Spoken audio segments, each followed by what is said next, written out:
All right, this is Fight News Core here. We're here with Mr. Jeff Mayweather, and we want to get your opinion on what is the top 5 greatest fighters to have ever lived. And then right after you say the fighter, give a reason why. So starting from the 5th down to the best fighter. Wow.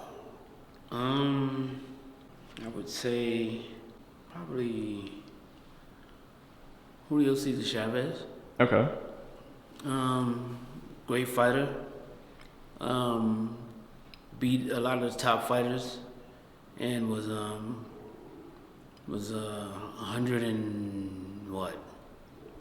No, not 100, but he was Some crazy record. He was about 80 something and 0 before he got a loss.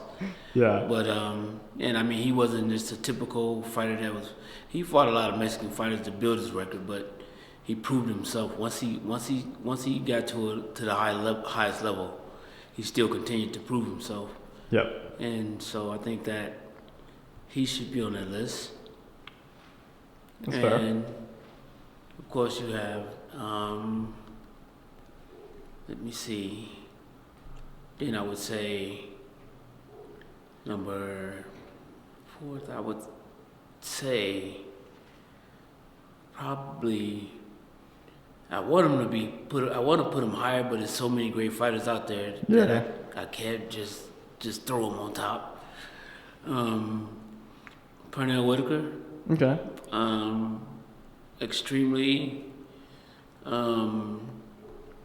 Extremely elusive, very hard to hit, and he fought everybody in boxing. Everybody that was out there to challenge him. Yeah. He took the best fights. That's fair.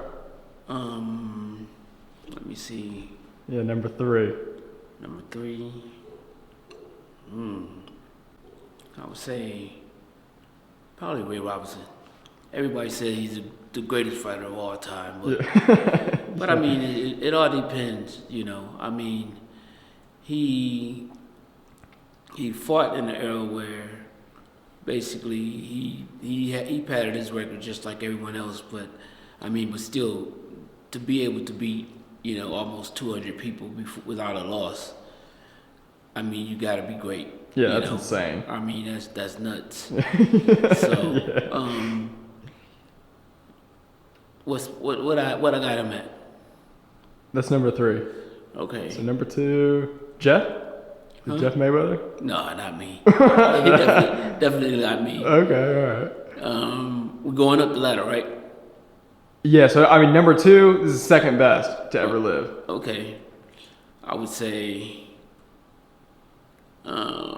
second best to ever live.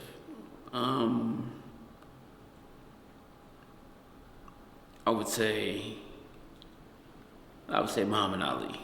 Okay. Oh yeah, yeah. I forgot about Muhammad Ali. Yeah. Most people list he's first. Yeah. But I mean, he's not first on my list because I have a nephew that that topped everyone. Yeah. So, and he's my number 1 pick. Yeah.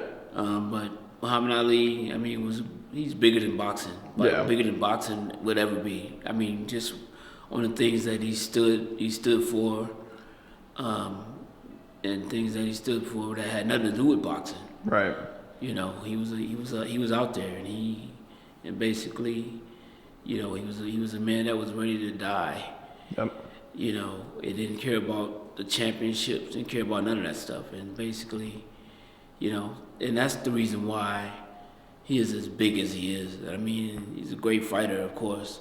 Yeah. I mean, to be able to do the things that he did as a heavyweight was phenomenal. Yeah. But I think more so the things that he did outside of the ring, and you add them two together, made him the man that he was. Yeah, and it's so crazy.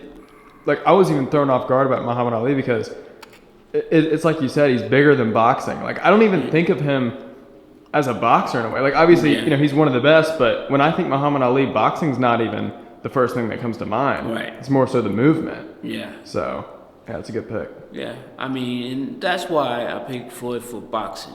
I mean, if you're talking boxing, I mean, he did it better than anyone else. Yeah. So, I mean, I mean, he's my nephew, but still, even if he wasn't my nephew, I still would probably say he was number one. Right. And I say he's number one because he beat the record, Yep. and he fought top fighters. He didn't. It wasn't like he didn't take a bunch of guys. I mean, he actually fought good fighters, top Yep. fighters that was in boxing during that time. So basically, that's how you prove that you're the best in boxing. Yep. It's more than fair.